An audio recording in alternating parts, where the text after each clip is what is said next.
Ahora vamos a Illa de Arousa, que quedamos con una compañera. Hablé con ella cuando fue todo este tema, cuando estaba organizando el voluntariado, fue una de las personas que contactó conmigo.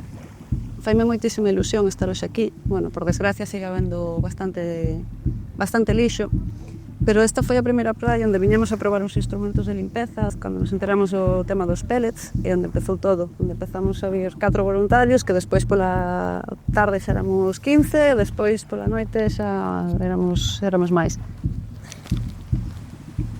O cargueiro debido a unha tormenta, perdeu boa parte da carga. Entre eles, un dos containers que se perdeu foi un cargamento de pellets que acabaron arribando á costa na ría de Muros Noia. El desastre del vertido de pellets en Galicia, el Toconao, fue tristemente útil para la visibilización de la contaminación por pellets de plástico en los océanos. Lo que ocurre en Galicia solo representa el 0,5% de las pérdidas de pellets al medio ambiente en España cada año. En España se vierten hasta 5.700 toneladas de pellets al año. Lo que vemos aquí es solo una pequeña parte del problema.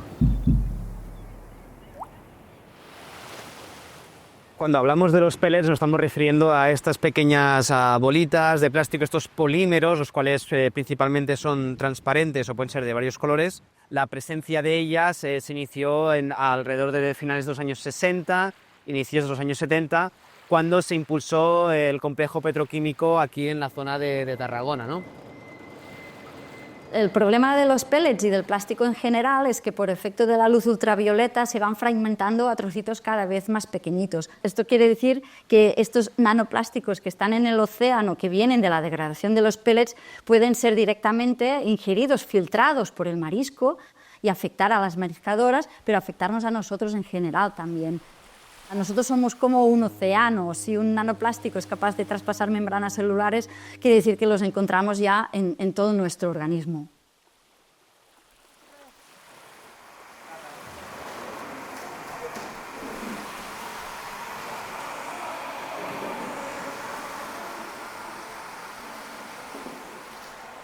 Esta es la fina. Esta es la mejor almeja que hay, la que tenemos, la más rica para comer y la más cara. De esta, ya ves, hay poquita porque tenemos solamente medio kilo de tope, cada mariscadora. Porque después de las riadas del año pasado nos queda poquísima producción, entonces tenemos topes muy bajitos. Bueno, me llamo Susana, soy mariscadora aquí en la Cofradía de Cabo de Cruz y soy miembro de la directiva de Mujeres Salgadas. Cada vez que pasa un vertido siempre somos los últimos en enterarnos de lo que puede pasar, lo que puede llegar a suponer esos vertidos.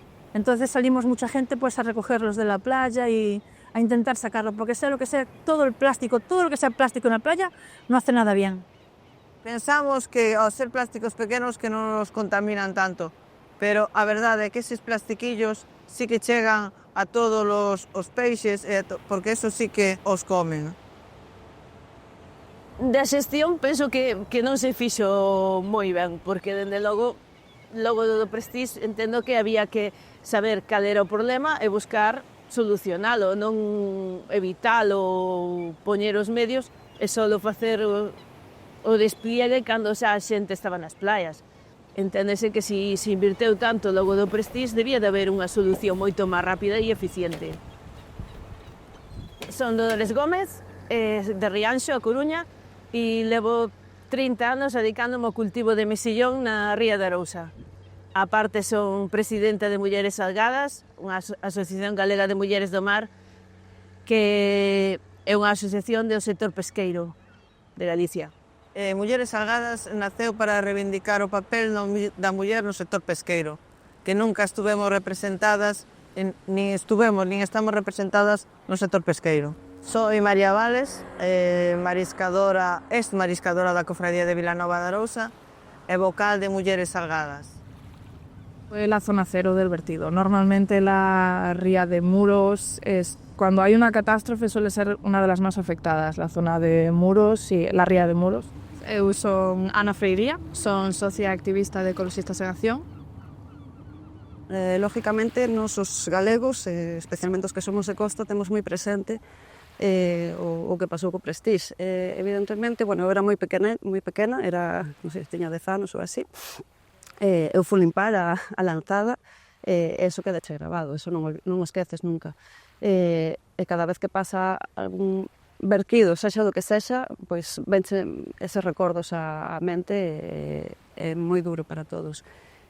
Por sorte, teño que decir que non é o mismo, non é comparable, non se pode decir que foi un Prestige 2, pero sí que nos remexeu todos eses recordos e nos deu a entender que seguimos desprotegidos e seguimos sendo moi vulnerables a todas estas cousas. Pois eu son Ánica Álvarez, son de Cambados, aquí na Ría de Arousa. Eu son auxiliar veterinaria, pero tamén son activista medioambiental, son unha persoa enamorada da natureza e do lugar onde nacín, así que, bueno, sinto que é un deber coidalo e protexelo. Ao principio apareceron incluso sacos enteiros, algúns rotos, outros ciscados.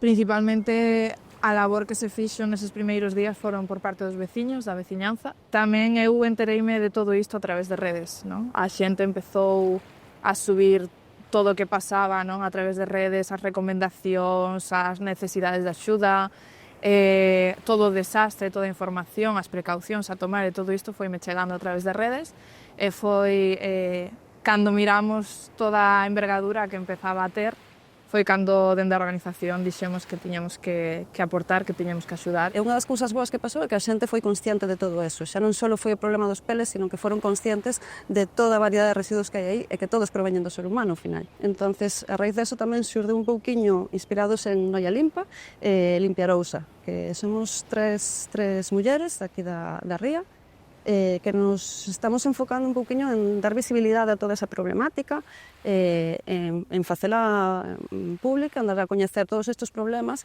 e, aparte de eso, buscar solucións, recopilar datos, buscar con outras asociacións tamén, dar a coñecer todo isto para buscar solucións. E, bueno, é un pouquiño o noso traballo a día de hoxe, porque non paramos desde xaneiro, seguimos coa loita.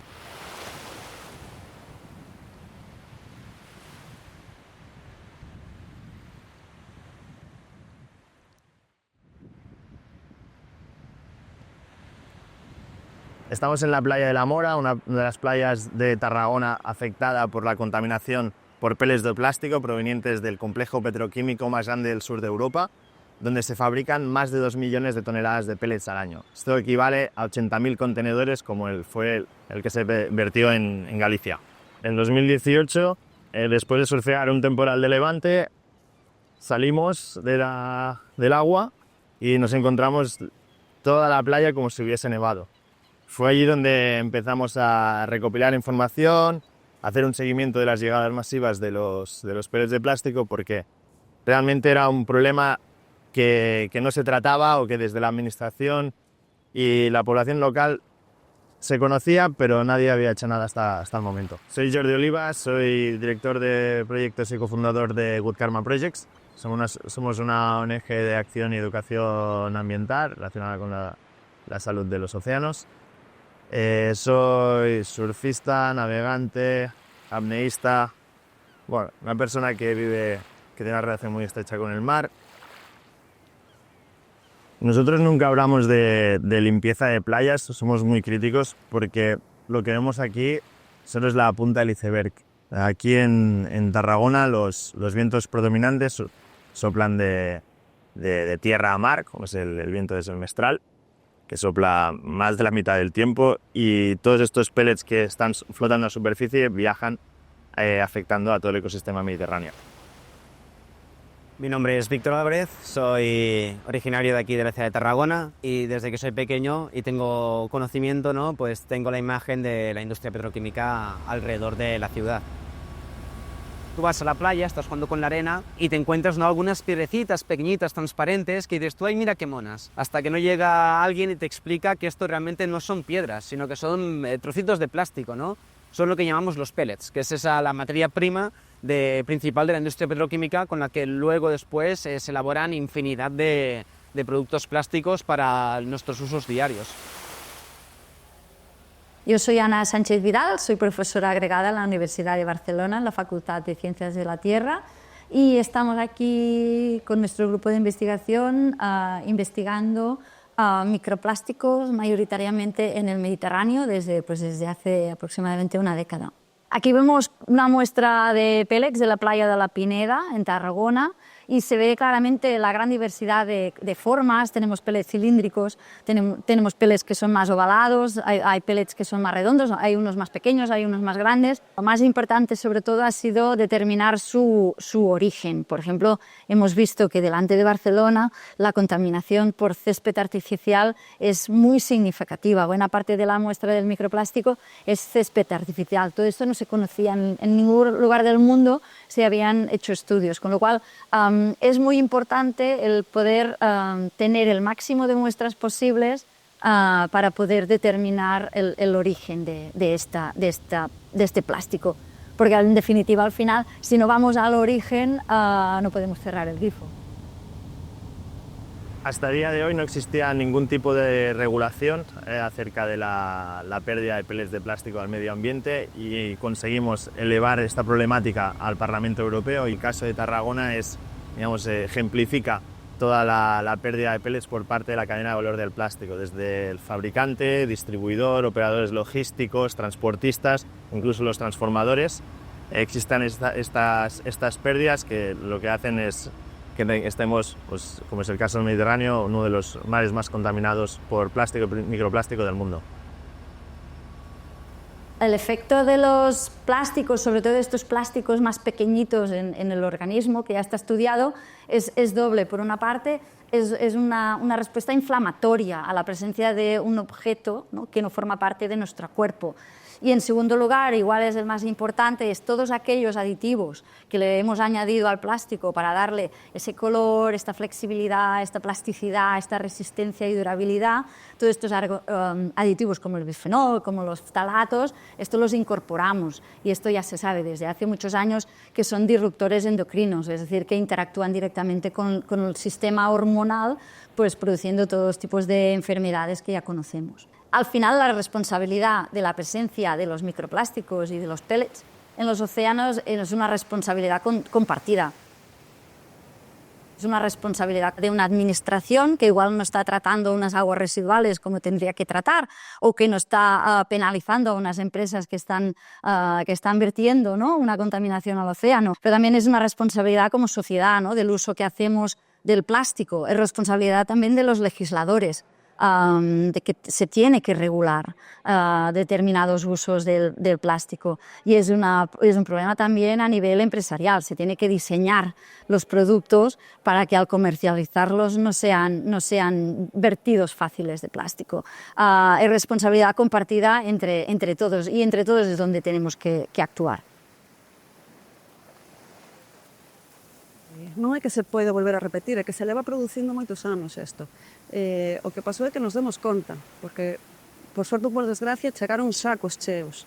Se eso non hubiera ocurrido, se ese saco romperan todos no fondo do mar e chegaran aquí 4 boliñas, probablemente nunca superamos todo o que estaba pasando de antes.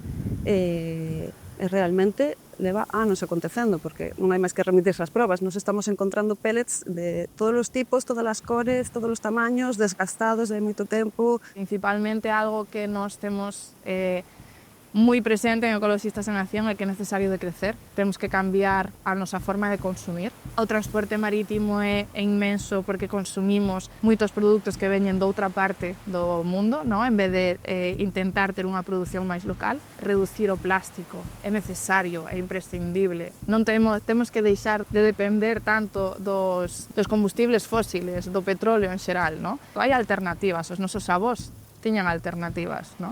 Entón, non é algo que sea imposible, simplemente dende a industria nos venden que é imposible para poder seguir contaminando, ¿no?